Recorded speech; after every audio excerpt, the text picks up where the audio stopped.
Karen Grassel, une actrice chevronnée célèbre pour son rôle de Caroline Ingalls dans La petite maison dans la prairie, a laissé une profonde impression sur le public avec l'image d'une mère douce et résiliente, toujours dévouée à sa famille. Mais derrière le doux sourire à l'écran se cache une vie faite de hauts et de bas, avec une profonde tristesse qu'elle partage rarement en public. À 82 ans, Karen Grassel a finalement admis ce que ses fans soupçonnaient: la perte de l'amour, les difficultés dans son mariage, le traumatisme qu'elle a subi tout au long de sa carrière et les problèmes de santé auxquels elle faisait face en silence depuis des années. Malgré une carrière admirable et un visage familier pour des millions de téléspectateurs, Karen Grassel n'a pas eu une vie personnelle aussi épanouissante que son rôle de Caroline Ingalls. L'une des plus grandes tristesses de sa vie fut les difficultés amoureuses et conjugales. Elle a connu 3 mariages, mais aucun n'a duré aussi heureux qu'elle l'avait espéré. Les divorces l'ont profondément blessée, mais ce qui a le plus blessé Karen Grassel a été de ne pas pouvoir avoir d'enfant biologique. Elle a un jour confié qu'elle avait toujours rêvé d'être mère, mais qu'elle avait dû faire face à de nombreux problèmes de santé qui l'ont empêchée d'avoir des enfants. Elle a finalement adopté une fille nommée Lily Radford, qui est devenue son plus grand réconfort dans ces dernières années. En repensant à sa vie, Karen Grassel a admis un jour que ne pas pouvoir avoir d'enfant était l'une de ses plus grandes souffrances. J'ai toujours rêvé d'être mère, de prendre soin d'un enfant et de l'élever comme je le souhaitais. Mais la vie ne nous donne parfois pas ce que nous désirons le plus, a-t-elle déclaré lors d'une interview. Karen Grassel s'est mariée 3 fois, mais aucun de ses mariages n'a été véritablement réussi. Ses maris ont été un temps son soutien, mais ils ont fini par lui laisser des blessures difficiles à guérir. Son premier mariage avec Leon Russom s'est terminé par un divorce. Bien qu'elle n'ait pas beaucoup parlé des raisons de la rupture, Karen a laissé entendre un jour qu'elle se sentait perdue et pas vraiment heureuse dans ce mariage. Son second mariage avec James Radford dura plus longtemps et lui permit également d'adopter une fille, Lily Radford. Cependant, le bonheur n'a pas duré éternellement et ce mariage a également pris fin. Son troisième mariage avec le docteur Scott Sutherland n'a pas non plus duré, et après cela, Karen a choisi de vivre seule, se concentrant sur sa carrière et sa petite famille. Elle a admis un jour que le fait de devoir constamment faire face à des relations brisées lui avait fait perdre confiance dans le mariage. Pourtant, Karen continuait d'essayer de trouver le bonheur. J'ai toujours cru en l'amour, mais peut-être que je n'aille pas autant de chance que les autres femmes. J'ai aimé, j'ai espéré, mais ensuite tout m'a échappé et je n'ai pas pu m'y accrocher, confie-t-elle. À plus de 80 ans, la santé de Karen Grassel n'est plus ce qu'elle était. Elle a souffert de nombreux problèmes liés à l'âge, notamment d'arthrite et d'autres complications de santé. Cependant, elle essaie toujours de maintenir un mode de vie sain, en pratiquant le yoga et la méditation pour garder l'esprit clair. De plus, Karen a également été confrontée à la dépression pendant une longue période de sa vie. Elle a révélé un jour qu'après la fin de La petite maison dans la prairie, elle avait traversé une période extrêmement difficile. Sa carrière n'était plus aussi brillante qu'avant, ses rôles devenaient de plus en plus rares et elle tombait dans un état de désorientation. Le vieillissement et le fait d'être oubliée du public font également partie des choses qui la rendent triste.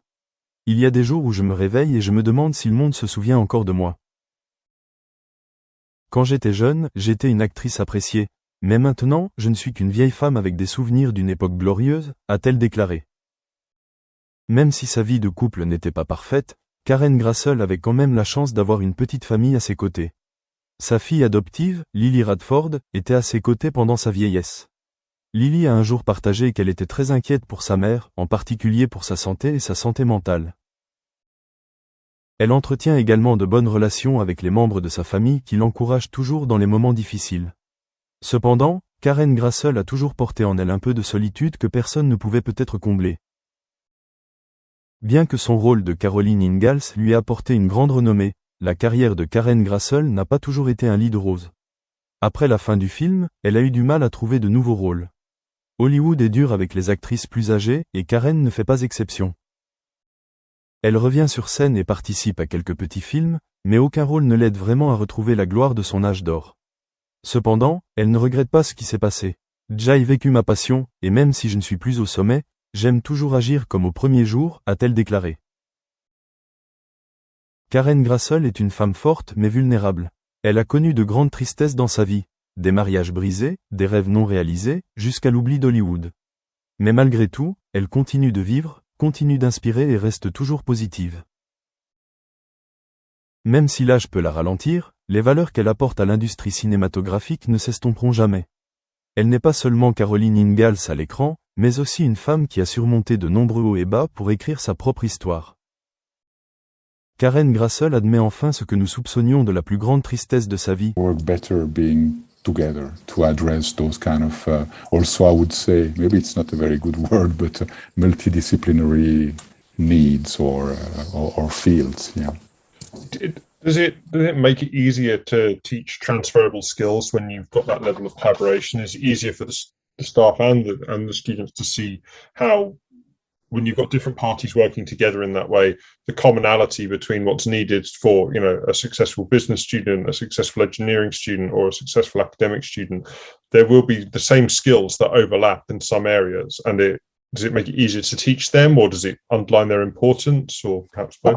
I think when you think about transferable skills, this is really also something that has to do with pedagogy and really defining precisely the sort of skills you want to develop, and then to develop the right pedagogical scenarios to make sure those are developed. And so it requires really a lot of work in terms of learning outcomes, and sometimes those skills are better developed, I would say, in a multidisciplinary field. When you think about projects, for example, projects that will involve technology, sustainable development, and economics, these sort of things, I think they go well together. But I think it can help prepare managers who can really be at ease in a very complex and rapidly changing environment. I don't know if I answered your question. No, you did. It's fine. It was quite a long question, so it was fine. Thanks a lot. Alice, can we come to you next, please? Thank you for joining us. I'm right in saying you're head of student services at Plymouth University in the UK.